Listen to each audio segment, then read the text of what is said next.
को भी सुना। अब आपका क्या मौक़िफ़ इस हवाले से? उन्होंने तो बाकायदा बताया कि उनको चाइना अब क्या करेगा क्या नहीं करेगा। आप क्या देखते हैं कि आगे क्या होगा इस इशू पर, और पहल किस जानिब से की गई थी, क्यों की गई थी, वजह क्या नजर आती? भारत क्यों कब्जा करना चाह रहा था लद्दाख पर? नमस्कार, जय हिंद। कैसे सभी?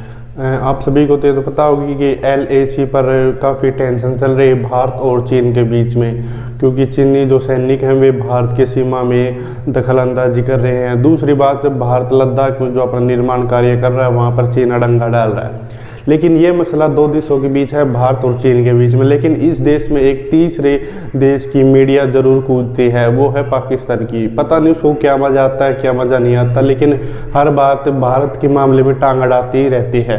उसे लगता है कि चीन ने उसे घुटनों पर लाकर खड़ा कर दिया, पटकनी दे दी, पता नहीं क्या क्या कर दिया। आज की इस वीडियो में फिजा खान देखेंगे कि वो इतनी खुश हो रही हैं कि शायद इसने कभी खुश नहीं हो। उसे लग गया जैसे चीन ने भारत को ही पटकनी दे दी है और चीन ने भारत को हरा दिया है, जबकि ऐसा कुछ भी नहीं है। अभी तक कुछ भी नहीं हुआ है। भारतीय जो आर्मी है वो अपना काम वहाँ पर लगातार जारी कर रखा है, रोड बनाने का, और वहाँ पर कुछ छोटी मोटी झड़प हुई थी। लेकिन इसको लेकर पाकिस्तानी मीडिया में एक अलग ही खुशी का माहौल है। भारत को वो कमज़ोर समझ रही है। मैं उसको बता देना चाहता हूँ कि भारत अगर आज के दिन अगर युद्ध हो जाता है चीन और अगर भारत का, तो ये 1962 वाला इंडिया नहीं है। इस बार भारत चीन को जरूर पटकनी देगा। अगर आपको ये वीडियो अच्छे लगे और एक लाइक देकर इस फिजा खान के एक गाल पर जरूर थप्पड़ मारे, और अगर आप भारत पाकिस्तान से जुड़ी ऐसी खबरें देखना चाहते हैं तो चैनल को जरूर सब्सक्राइब करें। जय हिंद, वंदे मातरम। की तरफ आना चाहूंगी, चीन और भारत का मामला कैसे देखते हैं? फिर सही मुंह तोड़ जवाब दिया चीन ने भारत को, और भारत घुटने टेकने पे मजबूर हो गया। आप कैसे एनालाइज करेंगे इस पूरी सिचुएशन को? बिस्मिल्लाहिर्रहमानिर्रहीम।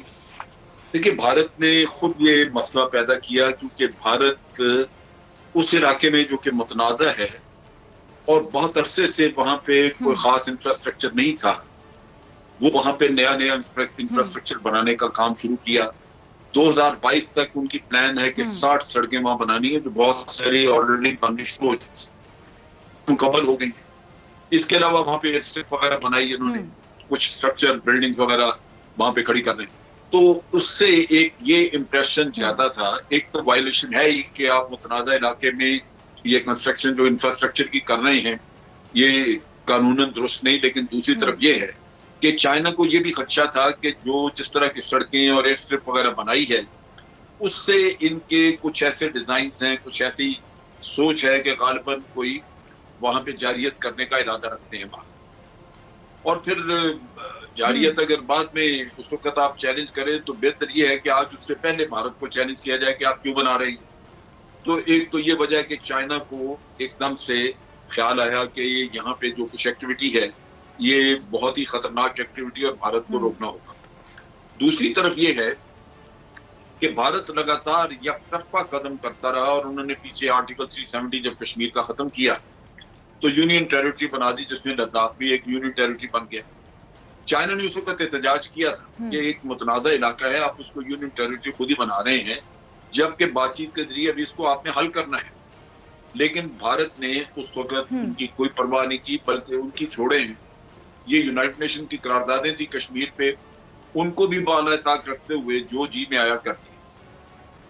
इसके साथ साथ जब चाइना ने यहाँ पे भाषा दयामन डैम बनाने का फैसला किया और एग्रीमेंट साइन किया, तो चीन ने जब एग्रीमेंट साइन किया तो भारत ने उस पर एतराज कर दिया कि आप हमारी सोवरेनिटी वायलेट कर रहे हैं, जबकि खुद यही काम उन्होंने लद्दाख में किया था। चाइना को यह खदशा पैदा हुआ कि यहाँ से कराकोरम हाईवे तकरीबन ये इस कॉर्नर से जहाँ पे ये इनकर्शन हुई है ईस्टर्न लद्दाख में, वो एरिया को 8-9 किलोमीटर है यहाँ से। अगर एरियल उसका डिस्टेंस किया जाए क्रो फ्लाइट, तो वो कराकोरम हाईवे तकरीबन 8-9 किलोमीटर है। तो उस लिहाज से एक सी पैक जिस पे इतनी बड़ी इन्वेस्टमेंट चाइना कर रहा है, वो उसको गैर महफूज मेरा नहीं ख्याल के छोड़ना चाहेगा। नतीजा ये है कि उन्होंने भारत की अपनी ही चाल के ऊपर अपनी चाल चल दी, और अब भारत लाजवाब है, क्योंकि ताकत के जोर से चाइना को निकाल नहीं सकता।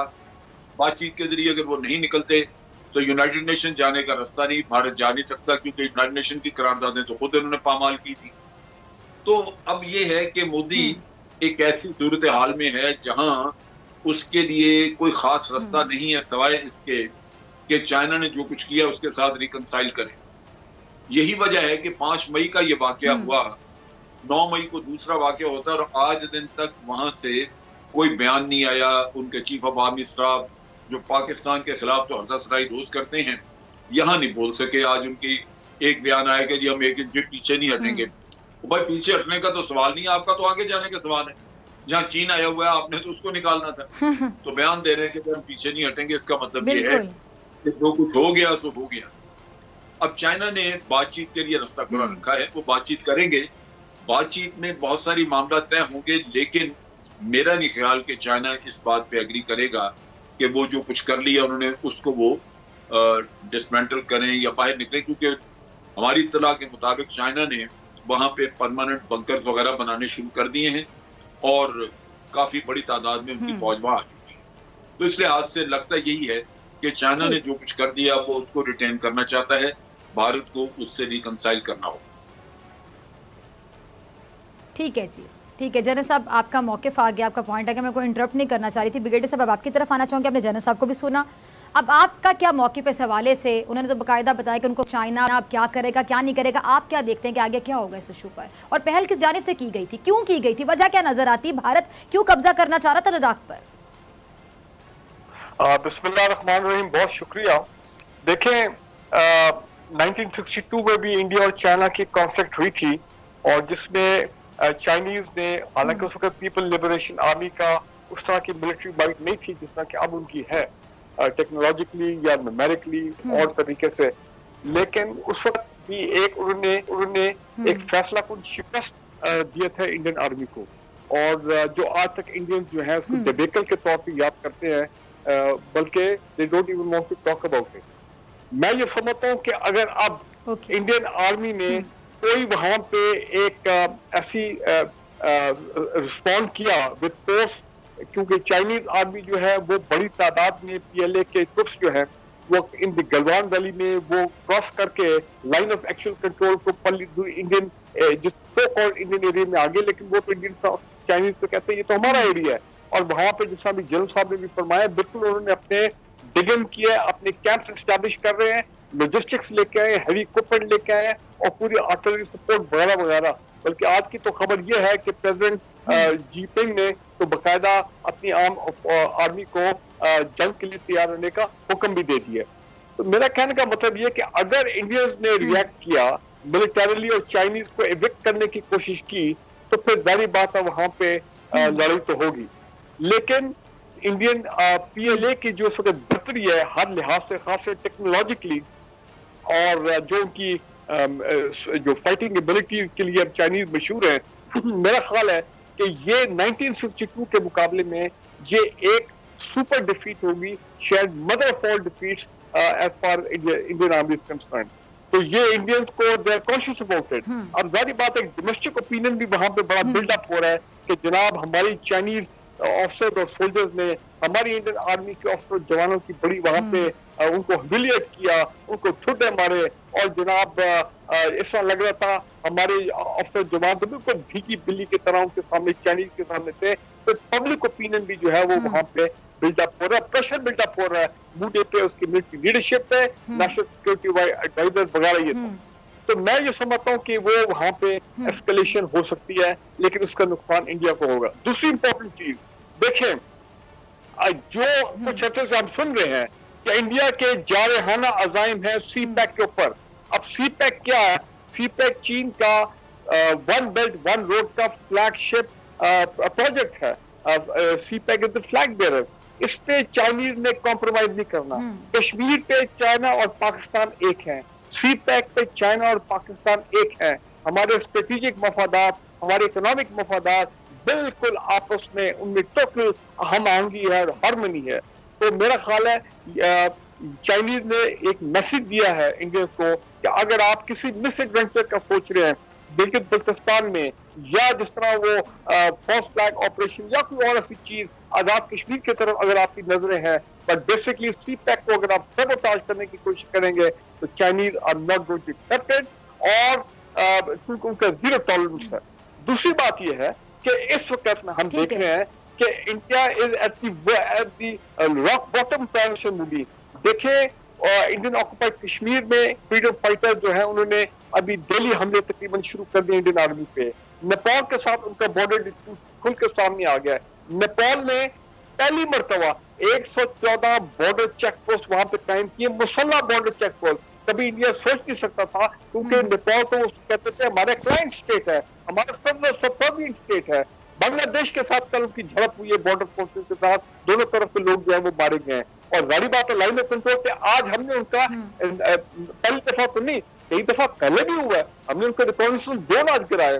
तो मैं ये समझ रहा हूँ कि प्राइम मिनिस्टर इंडिया के अंदर अगर इंटरनल इस वक्त बड़ी इकोनॉमिक सूरत खराब है, कोविड की सूरत है, भूख अफलास का मामला है, लेकिन एक्सटर्नली तमाम नेबर्स के साथ उनके हालात इस वक्त बहुत कशीदा है, इसमें कोई शक वाली बात नहीं। उनकी लीडरशिप मैं देख रहा हूँ कि अगर इंडिया इंटरनली क्यास में और है, ये बात उनकी भारत leadership के इसमें लिए कितनी इखलास में है। खतरनाक साबित हो सकती है? क्या नरेंद्र मोदी इस बात को नहीं जाए अपनी जनता के लिए या अपने मुल्क के लिए नरेंद्र मोदी कितना बड़ा अजाब साबित होगा? इसका जवाब में जनरल अमजद शेख साहब नरेंद्र मोदी आरएसएस की सोच रखने वाली उनकी बीजेपी गवर्नमेंट, उनकी इंडियन जो आर्मी है, क्या इनको नहीं पता कि ये अपनी जनता के लिए, अपने मुल्क के लिए, अपने बड़े सो कॉल्ड कहते हैं ना बड़ा देश, अपने बड़े देश के लिए कितना बड़ा अजाब साबित होंगे?